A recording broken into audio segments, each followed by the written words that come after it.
Hey. Hey there. Hey. What's up, guys? Hey, hello. All three of you. If that. What's going on? What's up? What's up? Welcome. Welcome to Volgarr. Volgarr the Viking. A mighty beast of a man.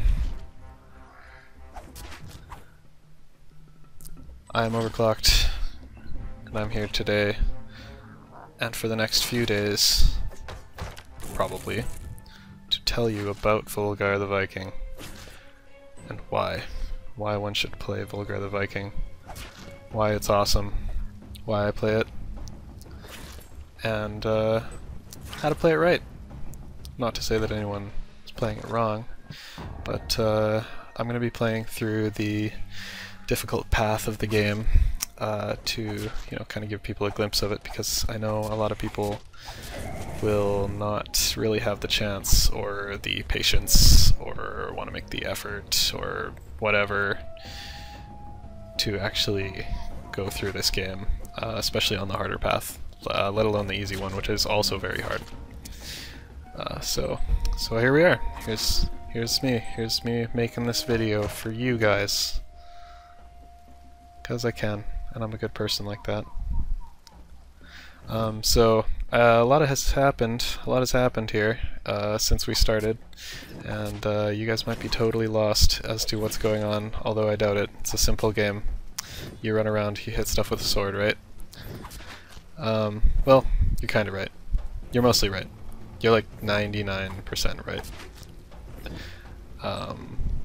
But where you're not right, I will be sure to explain for you, and I will do that by taking a poke at explaining some of the mechanics. I know on the Kickstarter page for this video, they already went heavily in depth on spoilers for the mechanics, but for the sake of this, I might as well give you a quick rundown as to what you can do in the game.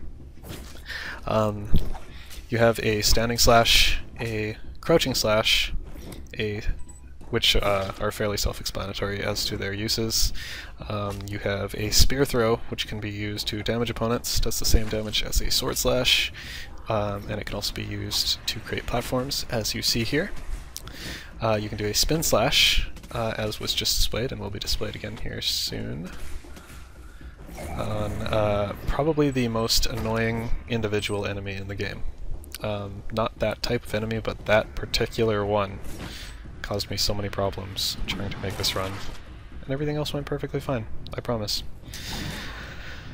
But yeah, so yeah, you have this spear.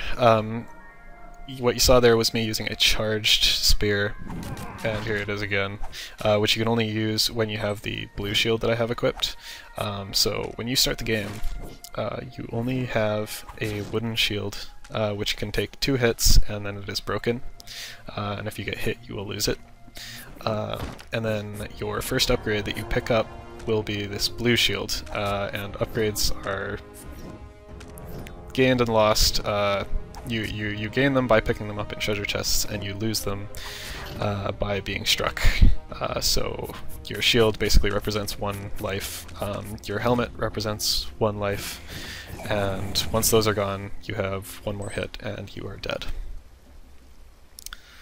What else is there to mention? Oh, my flaming sword that I have there is the final upgrade that you're able to get, which doubles the strength of your sword slashes, which is very crucial. It helps a lot for the majority of the game, for obvious reasons.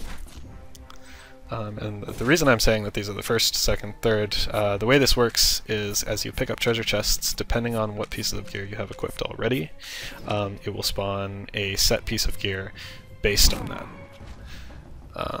So it starts with shield, then helmet, then sword. Simple enough. And then on top of that, if you have all these pieces of gear and you continue to collect treasure chests, you will be able to get these warrior souls. That was crazy, by the way. I don't know how I didn't get hit. Anyway, you'll be able to collect these warrior souls, which are used to unlock passage into the harder levels of the game. The secret harder levels. I'm making air quotes here for some reason, even though you can't see it, and they're not entirely necessary. Anyway, So yeah, basically this almost makes for a, I wouldn't say a no-hit run, but certainly a very careful run of the game, because normally you're able to start every very long stage from the beginning if you die. With this, you have a set amount of lives based on the number of souls that you've picked up in order to complete these more difficult levels. So not only are the levels harder, but you can only try them a certain number of times before it kicks you back.